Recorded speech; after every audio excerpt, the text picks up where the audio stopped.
A very good morning to you, South Africa. This is the South African Morning. Some alarming news coming out of a report that there has been and there is an escalation of child sexual abuse cases online.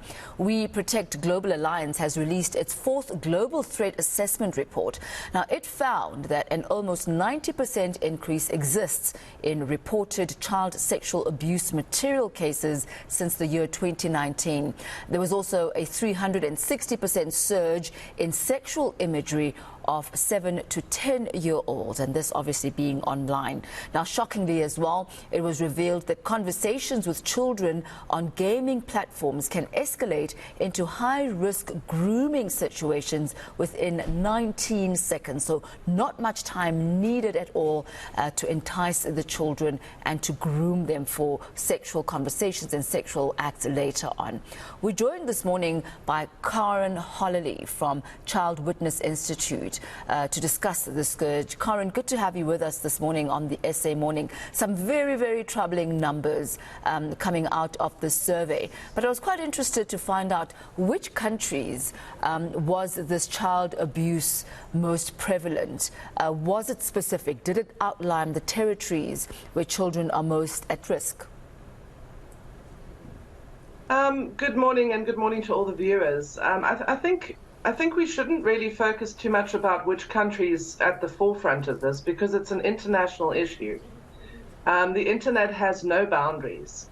There are no borders. So it's what we're noticing from the research that's coming out is that the trends are pretty much the same in every country where programs and research are being done. Where South Africa is concerning is that we have a very, very high internet penetration rate. We've got like 72% of the population accessing the internet and being online. And this is set to increase from next year, with the government wanting to ensure as much accessibility for the entire population as possible.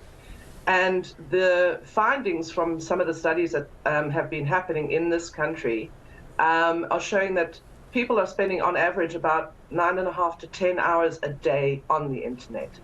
So when we look at that trend, and it's very similar in other countries. We've been busy doing a big study in Indonesia, and the same findings are coming out of there. Massive internet penetration, and there is a lot of online activity and gaming, and children in particular are spending a long time on the internet. Karen, talk us through the myriad ways that children can be taken advantage of, the type of tactics that the predators have.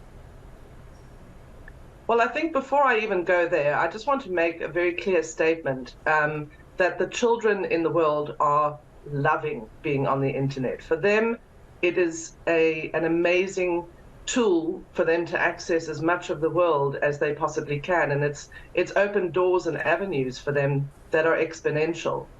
The problem is that child development is also moving online, and what I mean by that is children are learning about their social and their emotional relationships on an online platform.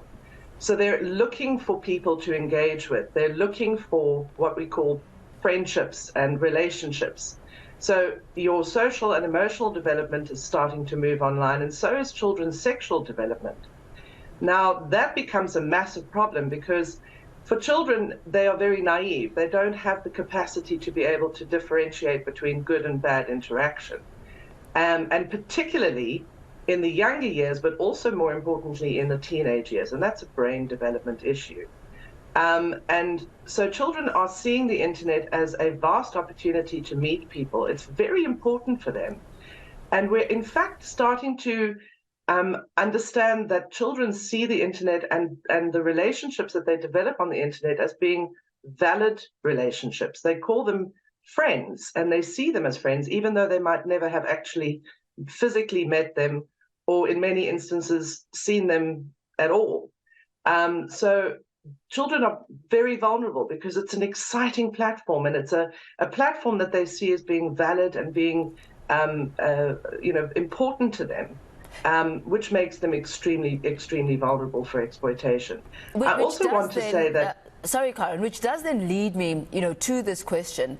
What are the tactics that the predators are using, on the children? Because ultimately, if you are a parent, and as you said, there's so much penetration, children love the platform, they spend so much time there, but you as the adult really are not supervising where they're going, who they're talking to. You yourself don't even know who they're talking to. So what do you look out for? How do you better protect your children to say, when this happens, that's a red flag, stop communicating with this person? How would you advise? Well, I think, those are very good questions, and there isn't one answer to it. But a lot of it comes down to having open communication with parents. So when a child meets somebody online, it's very important that the child shares that information with a parent and says, I've met this person, they live in this country, we do a lot of gaming together, it's very exciting. And then the parent has to guide the child as to, well, do you know exactly who this person is? Have you seen what they look like? Is there some way that you can validate who that person is? Because obviously, in answer to your question, the online predators are incredibly clever. They're very manipulative. They know what children want to hear. They know what children want to do. So they penetrate those areas, and online gaming is a particular area, and they will groom. So a lot of the stuff that we see offline that we've always known about, with grooming, with developing relationships, with moving that relationship to something a little bit more exploitative, and then using that to further exploit the child. A lot of what we've seen offline is happening online, and children. The internet is an incredibly sort of creative environment, in that people can come up with identities and visuals that can confuse a child into thinking that that person is valid and real and is who they say that they are. So it is an incredibly difficult thing, but the most important aspect is that open line of communication between a child and a trusted person.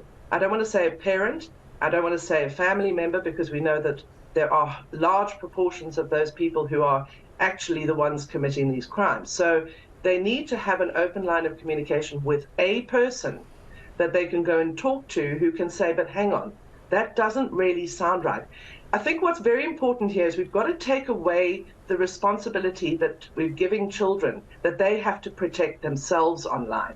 They don't have the capacity to do that. So we need to be able to give them access to people who can provide that guidance and give them that supervision. Karen, thank you so much. I really think what you've said is so pertinent. Don't expect children to be the ones to protect themselves. Thank you. That's Karen Holley there. She's Chief Operating Officer at the Child Witness Institute. And this report also speaks about the escalating, number of suicides that children commit, and this largely due to what happens online. So it's a whole new world, and not allowing children to navigate that space on their own.